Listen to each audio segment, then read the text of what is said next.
ఈ లోకంలో ఉన్న వాళ్ళకి ఆ బెంగ లేదు. అమ్మా అనొక్కసారి పిలిచి నమస్కారం చేస్తే చాలు, వెంటనే నేనున్నాను రా బిడ్డా అని అమ్మవారు కాపాడుతుంది.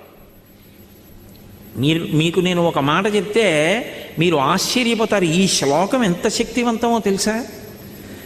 మీరు తప్పించుకోలేనంత పెద్ద ఉపద్రవం వెంట తరిమేస్తుంటే వెనకాతల ఏం చెయ్యాలో తెలియనప్పుడు ఈ శ్లోకం జరిగితే చాలా రక్షిస్తుంది అమ్మవారు. అంత శక్తివంతం. చండీ పరదేవత అనుగ్రహం అంటే అలా ఉంటుంది. అందుకే చండీ చరణవు అని చండీ పరదేవతని స్తోత్రం చేశారు శంకరాచార్యులు వారి ఈ శ్లోకంలో.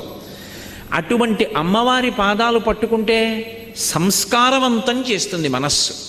ఇక్కడ మీరు నన్ను ఒక ప్రశ్న అడగచ్చు, ఏమండి ఒకవేళ అసలు కోర్కెల మీద వ్యామోహం పోక, అసలు వ్యామోహం అనేటటువంటిది పోతే కదండి ధర్మబద్ధం చేసుకుందామన్న కోరిక. ఆయన అలా చెప్పారు.